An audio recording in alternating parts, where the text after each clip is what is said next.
Samir, I want to start first with your outlook on the market. If I just look at the environment, everything is at its peak. Nifty nearing its peak. There is peak of bad news in mid and small cap stocks. There is peak of bad news in autos. There is peak of disenchantment amongst traders and HNI investors. And there is peak of government activity in what they're trying to do in order to fix the economy. How would you characterize the environment? Are we in for a long winter, or this is end of the trouble? I think it's a very good time. Anyway, good morning, Nikunj. The thing is, the Nifty is always supposed to be at peak because in theory, the earnings are supposed to grow every year. And if the market is reflected, Nifty should always be at a peak. So ignore that for the moment. I think we should draw confidence from the fact that the government's concern about the market is at a peak, or that it is at least in a high zone. And that is where I'm putting my bets. Even if you look at today, the fact that Infosys is down 10% and Nifty is nearly flat to up shows that the market itself is also reflecting a little bit of confidence. And we need that because for 2 years, the Indian market has done very badly, and it is a broader market. So I think we have a lot of room to go up. Samir, so I'm just going to take the clock forward. Let's not talk about today, tomorrow, this week, next week. It's Diwali time, and this is a time when we, quiz our guests to talk about what lies ahead for next 1 year. So how do you view the market and the economy? And exactly if a year from now, if you're interacting on the same forum, what kind of market and what kind of economy do you think we could be staring at? So first thing is that obviously everybody knows that today the earnings are down and that our corporate earnings to GDP is low, but that also is unsustainably low because anything which is outside a broad range cannot be considered as the norm. So for example, if corporate earnings to GDP these days is below some 3% and used to be 7% at the time of the say 2007-8 period, whereas the US is something like 10%. And this 3% is a new for us. So first is there will be a cyclical rebound someday, whether it is because of just the fact that the government has granted you an earnings increase through corporate tax cut, or the economy turns on its own, or what I think, which is that the government will assist it, because government seems to have, I think, in their mind given up so much on whether the fiscal deficit exactly 3.3 or 10, 20, 30 basis points here or there. So if you look at, suppose you looked at what has happened in the last 3 months as one budget day announcement by the government in which they had said the following, instead of what they did say in July, that we are cutting corporate taxes. Obviously, there would have been no FPI increase, that we are divesting or strategically selling BPCL, and maybe we'll have a partner in HPCL. And also they would have said what Mr. Modi said in New York, that we are also looking beyond this at bringing down equity taxation to global benchmarks. What would have been the reaction of the market? It's just that because they started on a wrong tone, on a wrong start, and then are trying to recover from that, the people are more upset. But in a sense, if you just look at it as one big announcement on a one big day, it would have been a massive rally. So I think the economy, first of all, economy has many things going for it, whether it's lower interest rates or just the fact that there is a base effect. And we broadly know that, those are more cyclical phenomena, maybe short cycle, maybe slightly longer. But what if you get in the meantime, slightly more long-term reform benefits like privatization of Air India, privatization of BPCL, or corporate taxes, and maybe under pressure some lower personal taxes, and then maybe an LTCG going away or DDT going away, not because I wish for it, which I do, but because the Prime Minister said it himself a few days ago. I mean, he didn't say literally, but if he says that we have to bring taxes in line with with global equity taxes, what does that mean? These are the only taxes which make us not in line with global standards. Point. Reading in between the lines. Oh, I'm getting an echo. Okay, but Samir, we were just looking at last Diwali to this Diwali returns, and it's been a very meager 10% move for the Nifty, and I'm not even touching the broader markets. With all the presumptions that you were just making, what could we be staring at? What kind of index returns can we expect for the next year to come? Well, normally I would think it should be more than 15-20%. But last year, I don't know because last year we see, no, not last year, that is from last Diwali to now, the returns seem to be good. Because see, we had all, or anybody who was a bit active had realized by, if not in September, because the financials blow up happened in, I think, September, that from October, November, if you had slightly less mid caps and slightly less financials broadly, I think everybody should have done better than this 10%. But I'm just saying, big picture, if you look at it, the normal returns from the market are around, in the end, earnings related, little less, little more. And if you are at such a low base, whenever the rebound happens, it will be in the 20s in terms of earnings growth. Now, this year we got a gift from the government, which is because of lower corporate taxes. But it should not matter to an equity investor as long as the EPS increase is sustainable, that whether it came from lower taxation or higher activity. Why people always want higher activities? Because they think that the higher activity is sustainable. But the lower corporate taxes, we have to believe for the moment that it's not going to be reversed again. So it is as sustainable and actually simpler to get, while we still wait for the top line to improve. But those things have a shorter life, and that will happen sooner rather than later.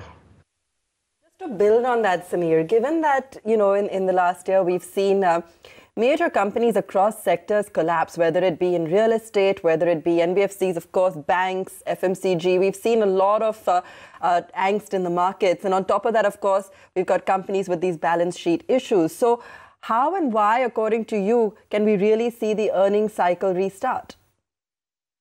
Happened already. So, for example, if you look at the gold sector, where basically the sector may be doing badly because of GST or demonetization, but the company that is left behind is growing in an environment where the industry does not grow at all. Similarly, I think one day it'll happen in real estate, because if 80% of the developers are out of business because either they don't have black money or the customer does not believe that he can rely on them to buy a sort of in-progress house plus GST benefit of zero tax versus 0% versus 5% means that you will only buy a completed house. So whoever is left behind will do well. Similarly, in financials, the same thing is happening, that if previously there were 50 guys and every private equity and every bank employee who was fired wanting to start an NBFC, now there'll be less of those. And the rest of the world will move on. So that unless there are one or two disasters of the kind which bring down not only the company but brings down another, sort of starts a chain reaction, which I think we have crossed that path. I think we are okay. Now, we can't be negative for so long, because also if I look at my own history, I've been doing this for like 25 years. We've rarely had 3 bad years. And in theory, although I don't consider this year bad in any way, it's an okay year so far. But if you say broadly that we have had 2 bad years, that is 18 and 19, I'm telling you the base effect, please rely on the power of the base effect, if nothing else. What should investors or HNI, so-called investors, do who bought into stocks like Yes Bank, India Bulls, some of those businesses which are beaten down? Would you say they need to get out? I mean, too bad timing, bad judgment, bad luck? Go in or go out? What is your question? What these stocks? I mean, if I look at the investor profile, I'm talking about the retail investor here and even institutional investor, somewhere there are bad apples in every basket. That's part of life. That is how it should be. It is absolute nonsense to believe that you will buy 10 companies in this country and that is how you will make money, because those 10 companies are the winners that we know. It does not mean that when you started 10 years ago that you could have exactly honed on to those 10 companies. If you are buying many companies in which 3 go up and 1 goes to 0, you will make better returns than looking in a hindsight mirror. Who would have thought, for example, that Levers is a bad company in 1999, but till 2007, which is a period of 7 calendar years, the market went up 21% per annum and Levers went up 2% per annum. Could you have said that, or even today, can you say that Wipro is a bad company? But you look at its returns from 99 to 2007 and compare that to the index. Can anybody say Infosys was a bad company, but today see what has happened? So the point is this idea that we will rely on 20 companies because these 20 companies have done well in the past. And this is me talking who actually owns maybe 12 of them and actually has been holding some of them for the longest possible time. But that does not mean that the whole portfolio, 100% of the portfolio can be built with these names. If life was so simple, Warren Buffett would not have underperformed for 15 years. The point is there is no formula. The formula is only of humbleness, which is that there is no formula. The idea that I know, today there was a great interview by Bharat Shah, I think maybe yesterday in Economic Times, I think, saying that, you don't start by buying multi-baggers. You start by buying good companies, and because you're able to hold on to them, and because they sustain, they become multi-baggers. But today's formula of the new crowd, which will always be right in the first year of their life, I can discuss that separately with you, is that, there's a magic formula. You find the biggest winners of the last 20 years, and these are the ones which survived because they could have been maybe 60, which you would have thought that day, and now we'll buy them. Doesn't work, sir. And I think that's experience speaking, Samir. Over the years, I've also, in a sense, understood that buy companies where you can predict next 3 to 5 years of earnings, and that's the max you can do. Who knows 10 years, who knows 15 years, what will survive, what will not survive. So my follow-up question, Samir, would be, where do you think there is earnings visibility of 15 to 18%? I'm not putting 30% as the hurdle rate here. It's a dangerous hurdle rate to get in this kind of a market, but 15-18% hurdle rate of earnings, and where valuations are reasonable, and where CAGR return for next 3-5 years could be double digit. The point is, we don't know exactly at which point the market broadens, except that it is looking that it can broaden relatively soon, because in some sense, if you've survived for 2 years without blowing up, where your stock might be down 30-40%, but your earnings were down a little bit or did not grow up as much as expected, then so our formula is that we also hold many of the stocks that have done well for everybody, except that we just don't make our entire 100% of portfolio with those stocks, because you have to always anticipate what may happen. And today I feel that a broadening of the market is near. I still don't have 100% listing, so I will not go 100%. And even if it broadens, I will not be 100% in mid-cap names, but I think it will broaden.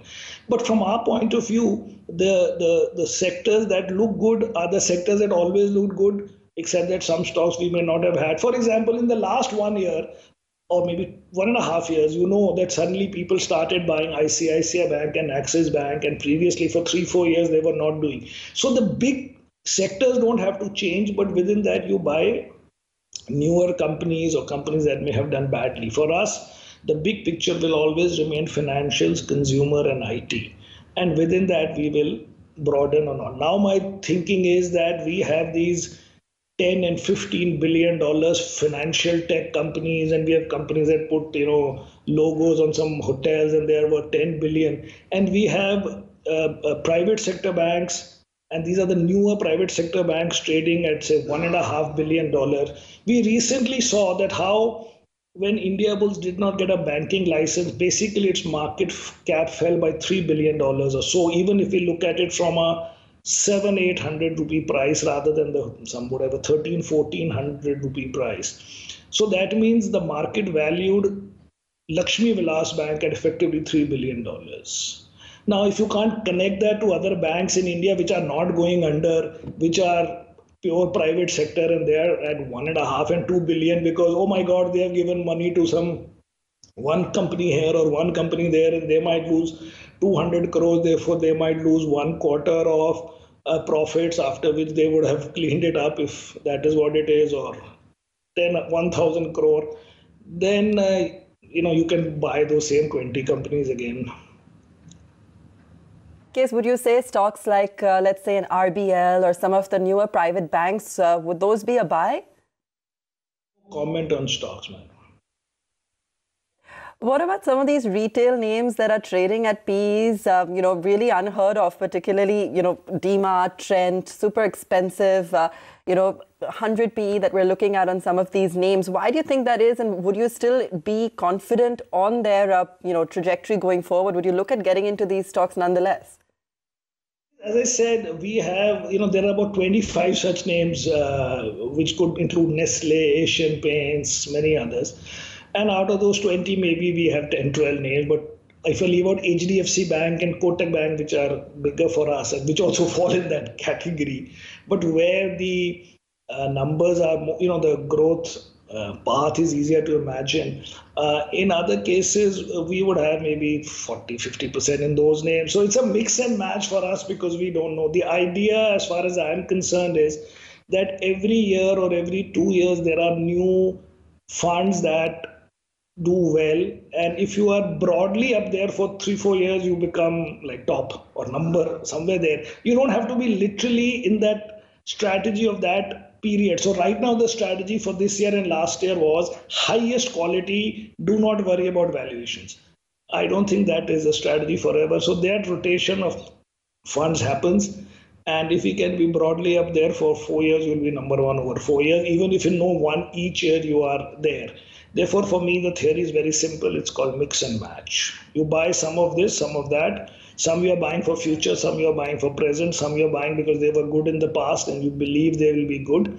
But nobody knows anything about anything beyond a point. Exhibit A is today's example of Infosys. Absolutely. Still struggling to recover, still lower by 10% Infosys. Samir, I was just going through some of your tweets. The song for this week was Market Badha Ke Rakhna in DDLJ style. Tell me, what's the Diwali week song then? No, I don't know about Diwali week, but this week I hope that the government does something. We're all been primed up for that.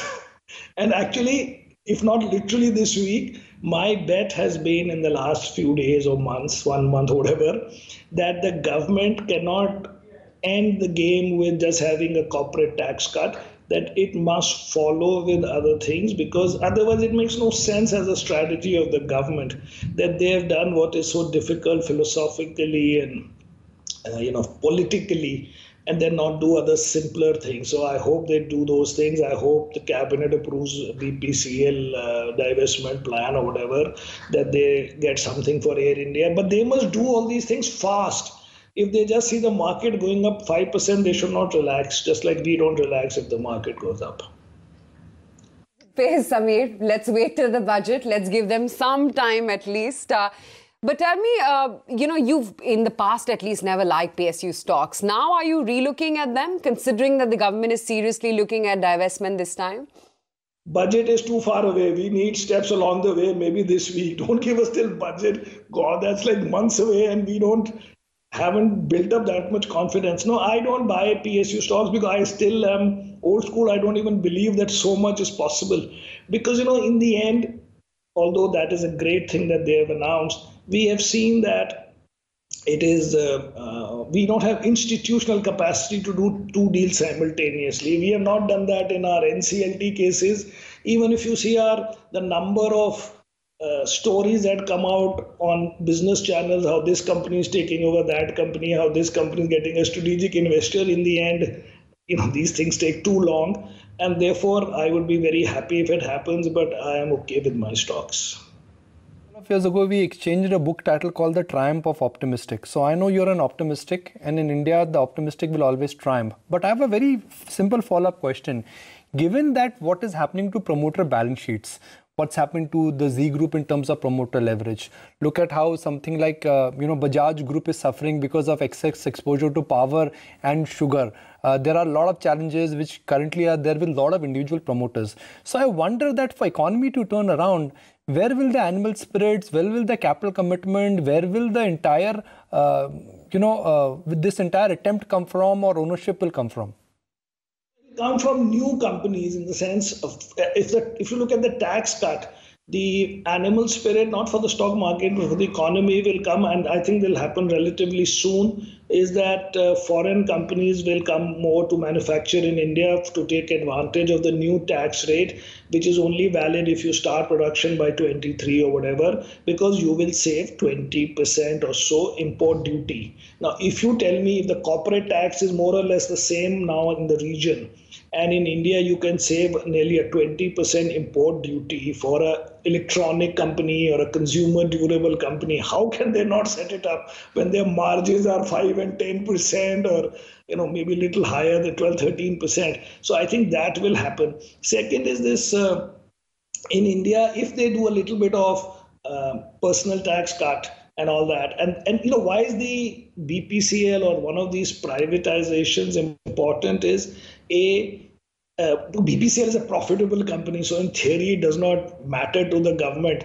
But the way we account for our fiscal deficit is that if you sell all of it in one shot, wow, our fiscal deficit is in control, and therefore the government will feel that they can do a bit more of personal tax cut or maybe GST rationale, something, just because of the way we account for things, and so it'll give them confidence to do more things. So then the animal spirit will come. I think animal spirit I can produce for you in 30 seconds if you just now say that long-term capital gains tax is 0. We don't have to start animal spirit from the real economy.